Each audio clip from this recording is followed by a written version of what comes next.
peu nombreux est venu assister à la séance projection débat du film Who is Fatima. À quoi s'attend-il avant la projection? Moi, ils m'ont dit que c'est un documentaire. Je vais assister pour voir et pour peut-être enrichir le débat. Je m'intéresse à la lutte des femmes pour obtenir leur liberté. Je suis dans une association nationale. Je m'attends à ce que ce soit sur la femme arabe, de par le prénom. Et j'espère, je sais pas à quoi je m'attends, mais je sais à quoi je veux pas m'attendre. C'est-à-dire, je veux pas m'attendre à un discours langue de bois. Je veux m'attendre à ce qui me semble être la réalité. En tous les cas, ce qui est le plus proche de mon vécu, moi, en tant qu'Algérienne, qui m'interpelle un peu, en tant qu'Algérienne. À partir du titre, c'est la femme arabe. Témoignage, un point de vue sur les réalités, quoi, des violences, ce qui se fait, ce qui s'est fait par ailleurs et les décalages quoi, entre la législation et le vécu, la réalité. Voilà. Who is Fatima est un documentaire fiction qui donne la parole à 3 maghrébines, une marocaine, une tunisienne et une algérienne qui ont réussi, qui se sont réalisées. On a des espèces de clichés qui viennent de l'extérieur, que ce soit de l'Europe ou ailleurs, sur le regard de la femme maghrébine ou sur le regard de la femme arabe de manière générale, où on se dit effectivement c'est un éternel combat qu'elle vit au quotidien pour arriver à ses fins. C'est pas forcément le cas. Et Fatima El-Fehri, dont l'esprit est représenté dans le film par une caricature animée et la voix off, les découvre grâce à la journaliste algérienne, ce qui la rassure par rapport à l'héritage qu'elle a transmis aux générations qui lui ont succédé.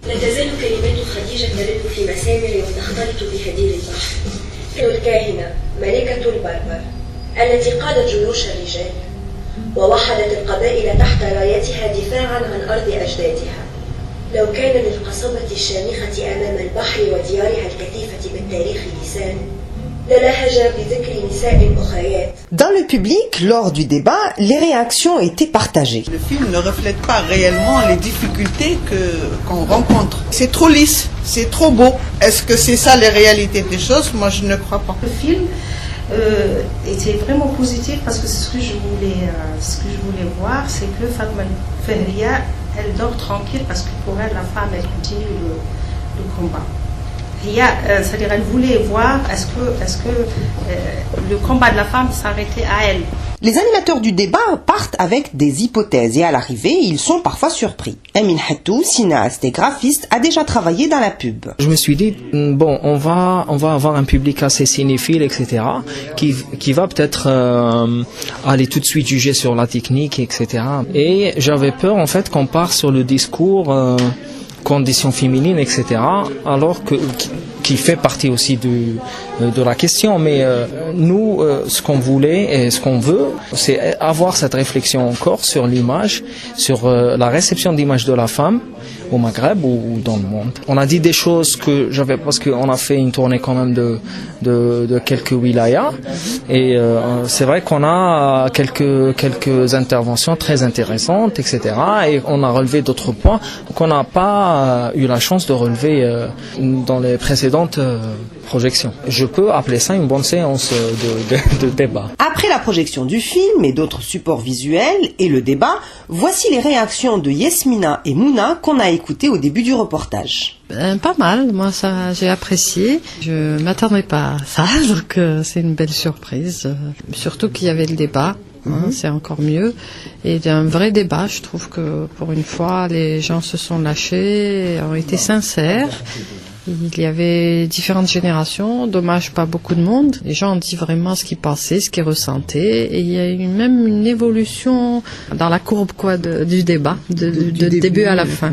Et par rapport au support visuel, alors eux-mêmes, donc. Oui. Ce qui était intéressant aussi, l'exercice sur l'analyse de l'image. L'image est positive, c'est rare c'est pas ce à quoi je m'attendais, puisque je m'attendais à voir plutôt des femmes accablées par leur situation et surtout les questions d'injustice, et je pense que ça reflète des cas de réussite de femmes malgré les conditions qui ne sont pas montrées, mais on en parle. Donc la réalité est présente à travers le discours, mais non à travers l'image. Et c'est l'envahissement des clichés, des stéréotypes. Et quand on débat pas après, quand on discute pas après, on est assommé. Je me demande ce que nos jeunes, avec quoi ils partent, quoi, chez eux, enfin avec quoi ils dorment, avec quoi ils grandissent, avec quoi ils fonctionnent, quoi, dans leur quotidien. C'est une consommation idéologique. Ils ne sont pas toujours conscients de ce qu'ils digèrent. Eh ben, j'ai plus apprécié le débat, peut-être parce que on a un problème de communication dans ce pays. On communique pas beaucoup, surtout sur des sujets aussi délicats que le rapport homme-femme. On s'affronte. Et là, j'ai trouvé qu'il y avait communication. C'était vraiment, pour moi, c'était quelque chose de positif, d'agréable, vraiment. Et les supports visuels alors?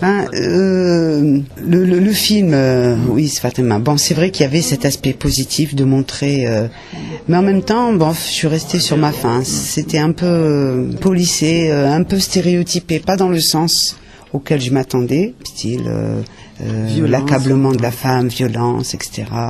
Et ça, pour moi, ça l'était dans l'autre sens, quoi. J'ai préféré l'affiche. Parce que en tant qu'enseignante, ça m'intéresse. J'ai appris des choses que je peux mettre en pratique dans ma classe, etc. C'est une affiche qui renvoyait beaucoup de stéréotypes. Oui. C'est une affiche qui renvoyait beaucoup de stéréotypes, mais la manière dont elle a été analysée par les différentes personnes, dont elle a été coupée, comment il fallait, ça m'a intéressée.